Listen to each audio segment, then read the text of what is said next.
Sir आप देख रहे हैं ग्रेटर जम्मू में पंकज यूरिया बीजेपी द्वारा एक प्रेस वार्ता को संबोधित किया गया, जिस प्रकार से इलेक्शन का इस समय सीजन चल रहा है और इलेक्शन में इस समय प्रत्येक पार्टी वोटर को अपने पार्टी के फेवर में वोट कास्ट करने के लिए प्रोत्साहित कर रही है। क्या कुछ कहते हैं आज की प्रेस वार्ता में भारतीय जनता पार्टी, आइए सुने। प्रेस बंधुओं का बहुत बहुत धन्यवाद।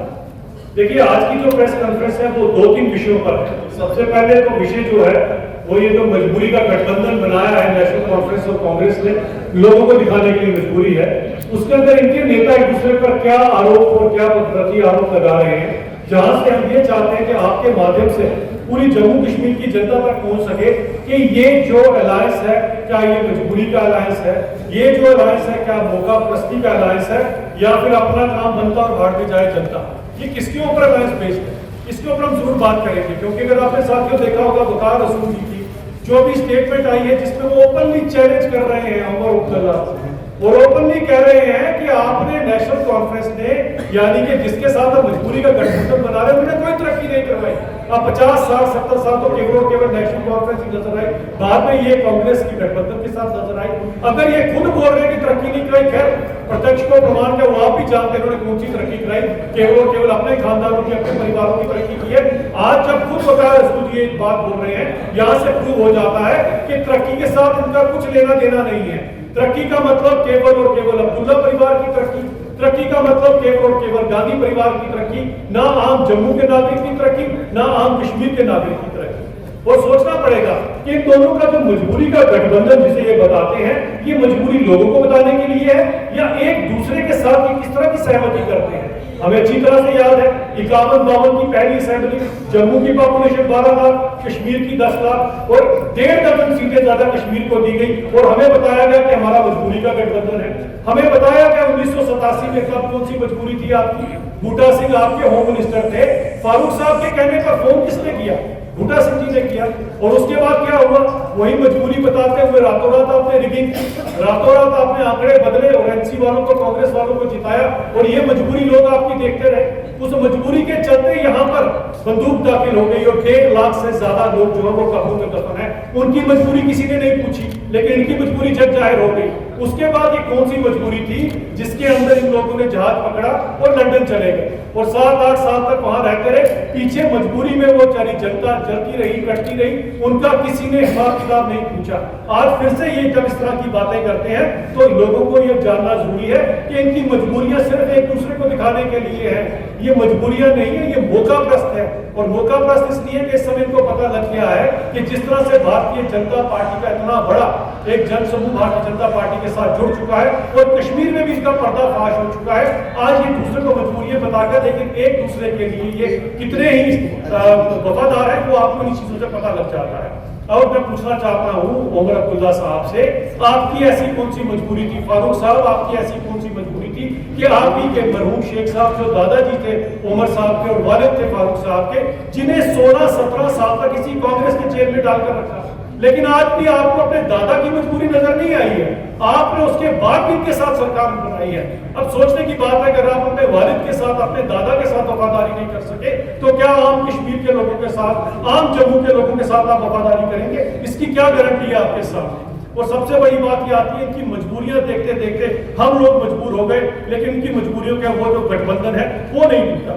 आज सोचना पड़ेगा कि जिस हिसाब से वकार रसूल साहब और उमर साहब को टारगेट कर रहे हैं और कह रहे हैं कि उमर साहब ने जो टोपी उतारी है, टोपी तो उमर साहब ने उतारी, लेकिन उस टोपी का वकार रसूल साहब ने सही पे फुटबॉल बना दिया है। जगह जगह पर उनको जिस हिसाब से बात किया जा रहा है, ऐसी कौन सी मजबूरी है उमर साहब कि इतनी जिल्लत के बाद भी अभी भी आप इस कांग्रेस के साथ गठबंधन बनाने के लिए मजबूर है? तो लोगों को बताएं कि कल अगर, वैसे तो कोई चांस ही नहीं है, लेकिन फिर भी अगर कहीं ऐसी कोई अनहोनी हो जाती है तो लोग आपको किस तरह से देखेंगे, क्या समझेंगे आप सबसे लोगों के ऊपर। अब इनकी एक और मजबूरी देखिए, एक वीडियो जो आप सबसे शेयर हुआ है मियां अल्ताफ जी का, जो काफी अच्छे आंकड़ों से जिन्होंने मेंबर पार्लियामेंट की सीट हासिल की है, वो आज कह रहे हैं कि देखिए कौन सी मजबूरी है। वो खुद कह रहे हैं, मियां तो बहुत बड़े लीडर हैं इनके, जो मेंबर पार्लियामेंट है, वो क्या पूछ रहे हैं अपनी पार्टी जमात से कि बताएं ऐसी कौन सी मजबूरी है जो आप इनसे गठबंधन कर रहे हैं, क्योंकि हमारी पार्टी और हमारे लोग तो 20 साल पीछे चले जाएंगे जिस हिसाब से आप ये मजबूरी कर रहे हैं। तो प्रत्यक्ष को प्रमाण किया, मियां अल्ताफ जी की स्टेटमेंट है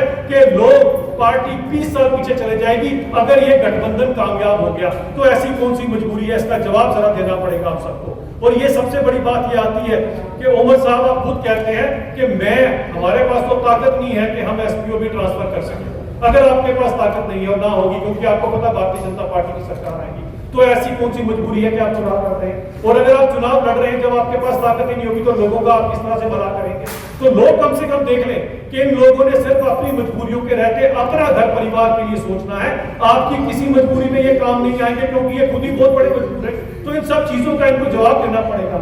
और एक जवाब हम मांगना चाहते हैं इनसे कि ये बात बड़ी जरूरी है, और ये बात है इरफान हफीज लोन, जो आज कांग्रेस के कैंडिडेट बने। अगर आपको उनको थोड़ी सी हिस्ट्री पता होगी, एक बहुत बड़े सेपरेटिस्ट लीडर जिन्होंने हमेशा ही हमारे देश के खिलाफ बात की, हमेशा ही देशद्रोह वाली बातें की, जो प्लेबिसाइट तक की बात करते थे, जो हमारी भारत की फौज के ऊपर कटाक्ष किया करते थे, उसके खिलाफ बात किया करते थे। आज कांग्रेस ने राहुल गांधी जी की जो मोहब्बत की दुकान वाली पार्टी है, आज अपनी दुकान के अंदर एक दुकान उन्होंने इरफान हफीज लोन को भी दे दी है। तो अब राहुल गांधी जी भी बताएंगे कौन सी मजबूरी है।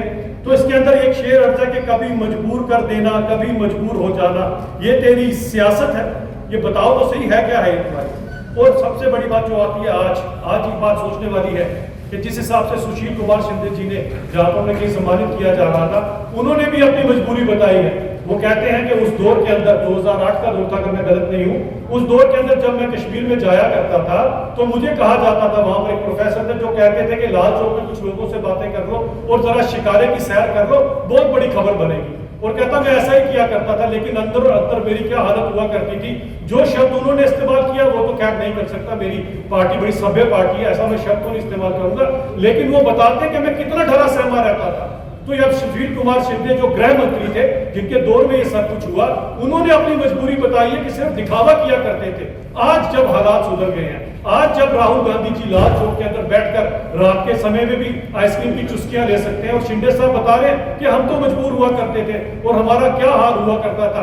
आज शिंदे साहब जिस हाल के लिए जो अपशब्द उन्होंने जो शब्द यूज किया है, आज वो टेररिस्टों के लिए यूज होता है, जो हमारे माननीय अमित शाह गृह मंत्री को देखकर टेररिस्टों का वो हाल होता है जो शिंदे साहब ने शब्द यूज किया है। कमेंट सेक्शन में अपनी वैल्यू राय जरूर रखिएगा। देखते रहिए जम्मू। कैमरा पर्सन अर्जुन सिंह के साथ मैं पंकज खजूरिया। जय हिंद।